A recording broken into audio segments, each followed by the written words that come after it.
Hello दोस्तों। तो आज एक वीडियो लेके आया हूँ तुम्हारे लिए कैश फ्लो स्टेटमेंट की।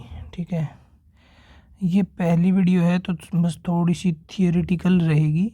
इसके बाद वाली वीडियोस में क्वेश्चंस भी करवाऊँगा इससे रिलेटेड, और कैश फ्लो के ऊपर ऑलमोस्ट सभी टॉपिक्स पे कैश फ्लो के वीडियोस लगभग पूरा चैप्टर ही डालूँगा।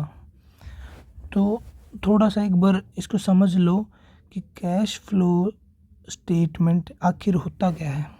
ठीक है, जैसे कि नाम से ही पता चल रहा है, कैश फ्लो मतलब कैश का फ्लो होना, यानी आना और जाना। कैश का आना भी कैश फ्लो होता है और कैश का जाना भी कैश फ्लो होता है। तो कैश फ्लो स्टेटमेंट से क्या मतलब है?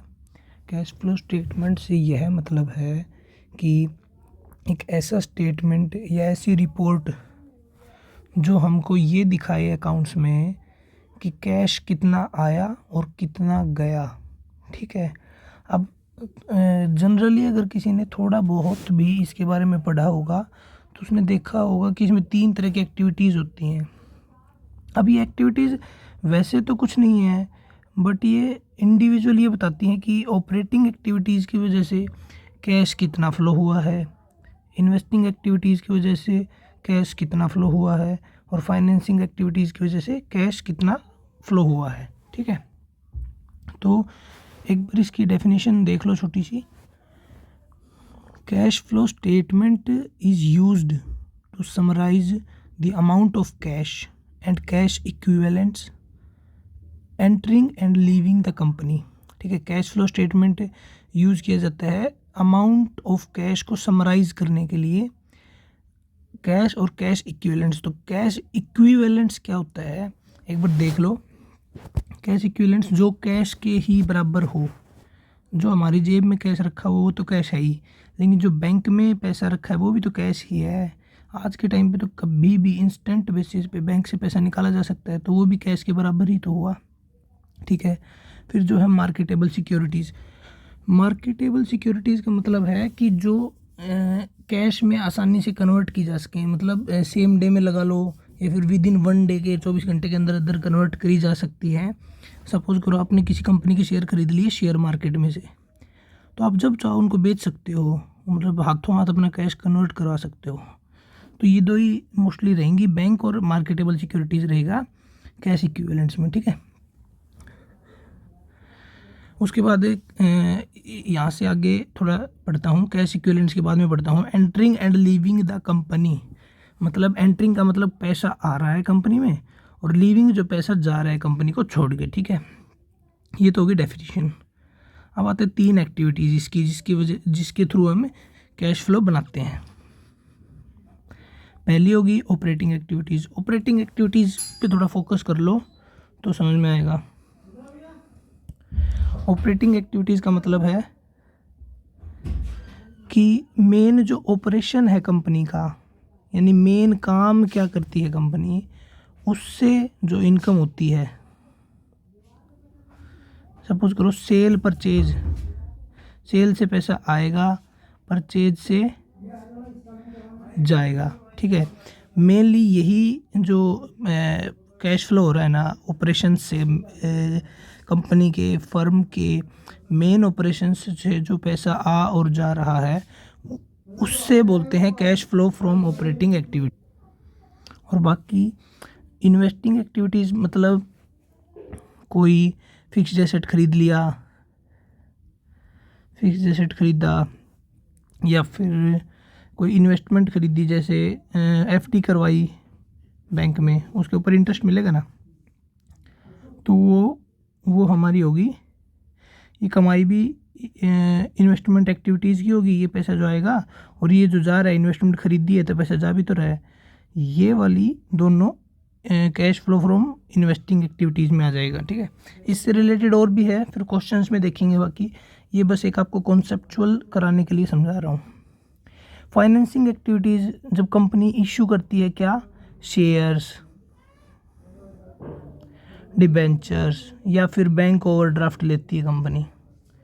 ठीक है, मतलब कंपनी जब भी पैसा लेती है बाहर से, ठीक है, खुद का पैसा नहीं यूज़ करके बाहर से पैसा आता है, तो यहाँ से पैसा आ रहा है कंपनी के पास, यहाँ से आ रहा है, यहाँ से आ रहा है, जब इनको वापस पेमेंट कर देंगे तब जा रहा होगा।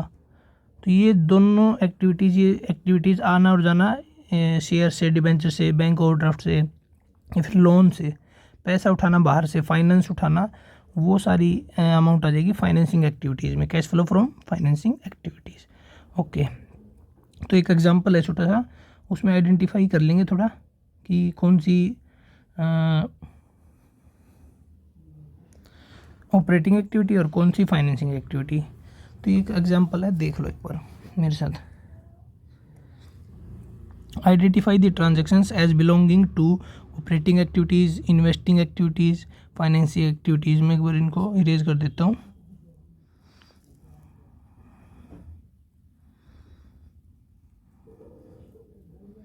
ठीक है, identify the transactions as belonging to operating activities कौन सी रहेगी? ऑपरेटिंग एक्टिविटीज़ जो मेन ऑपरेशन है कंपनी का। ठीक है, इन्वेस्टिंग एक्टिविटीज़ कुछ हम इन्वेस्टमेंट परचेज कर रहे हैं जिससे कमाई होएगी या कुछ बेनिफिट होएगा कंपनी को। फाइनेंसिंग एक्टिविटीज़ मतलब मार्केट से पैसा उठा रहे हैं, पैसा उठाना दूसरे का, शेयर से, डिवेंचर से। ठीक है, अब देख लेते हैं कैश सेल ऑफ गुड्स, मतलब कंपनी का मेन ही काम होता है तो सामान को खरीदना बेचना, ये हो गया ऑपरेटिंग एक्टिविटीज़। परचेज करना ऑपरेटिंग एक्टिविटीज़। पेटेंट्स परचेज करना, क्या ये मेन काम होता है क्या कंपनी का? नहीं, लेकिन क्या इससे कुछ बेनिफिट है कंपनी को?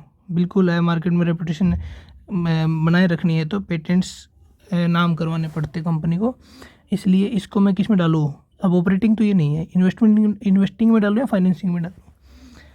फाइनेंसिंग में क्यों नहीं डाल रहा भाई? क्या हम किसी से पैसा उठा रहे हैं या किसी से पैसा उठाया उसको वापस रीपेमेंट कर रहे हैं? दोनों में से कुछ भी नहीं कर रहे। अगर इन दोनों में से कुछ भी कर रहे होते, किसी से पैसा उठा रहे होते बाहर से या वापस पेमेंट कर रहे होते उसकी, तो फाइनेंसिंग एक्टिविटीज़ हो सकता है। पर अब दोनों में से कुछ भी नहीं हो रहा है तो मैं डालूंगा इसको इन्वेस्टिंग एक्टिविटीज़ में। ठीक है, बैंक ओवरड्राफ्ट मैंने बताया था। बैंक ओवरड्राफ्ट मतलब हमने बैंक से ज़्यादा पैसा निकाल लिया है, हमारी लिमिट से ज़्यादा, तो हमने पैसा उठा लिया दूसरे का, तो क्या करूँ? Financing activities. Purchase of shares, अच्छा एक बात तो, क्या परचेज करना और इशू करना सेम बात होती है क्या? नहीं, परचेज करना मतलब किसी दूसरी कंपनी के शेयर्स हमने परचेज करे हैं एज ए इन्वेस्टमेंट, तो ये होगी investing activities.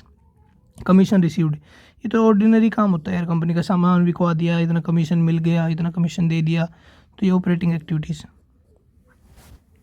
Interest on debentures, अच्छा इंटरेस्ट ऑन डिबेंचर दे रखा है सिर्फ, तो पेमेंट की होगी, रिसीव करी होगी? पेमेंट करी होगी। कंपनी ने जो डिबेंचर इशू किए थे वो कौन सी एक्टिविटी में आएंगे? इशू ऑफ डिबेंचर फाइनेंसिंग में आएंगे। तो इशू ऑफ डिबेंचर फाइनेंसिंग में है तो उनके ऊपर जो इंटरेस्ट पेमेंट हो रही है वो किस में जाएगा? वो भी फाइनेंसिंग में जाएगा। फिर income tax paid operating. Cash received from debtors operating. Cash received against revenue from services rendered operating. Main काम है सर्विस रेंडर करना, उसके अगेंस्ट में कैश मिल रहा है। कैश पेड, ये पेमेंट का आ गया, ऊपर वाले का सेम है, अपोजिट। मार्केटेबल सिक्योरिटीज़ बताया था, cash and cash equivalents. Theory दिखाता हूँ फिर से, मेरा कैश इक्विवेलेंट्स, बैंक बैलेंस और मार्केटेबल सिक्योरिटीज़। ठीक है, marketable security, cash and cash equivalents मैंने लिख दिया है। Proceeds from issue of debentures, issue कर रहे हैं डिबेंचर यानी लोगों का पैसा उठाया हमने, तो financing. Repayment of long term loan, पहले लोन लिया था उस टाइम पे इसको फाइनेंसिंग एक्टिविटीज़ में कैश रिसीव किया था हमने, अब रीपेमेंट है तब भी फाइनेंसिंग ही रहेगा, बात खत्म।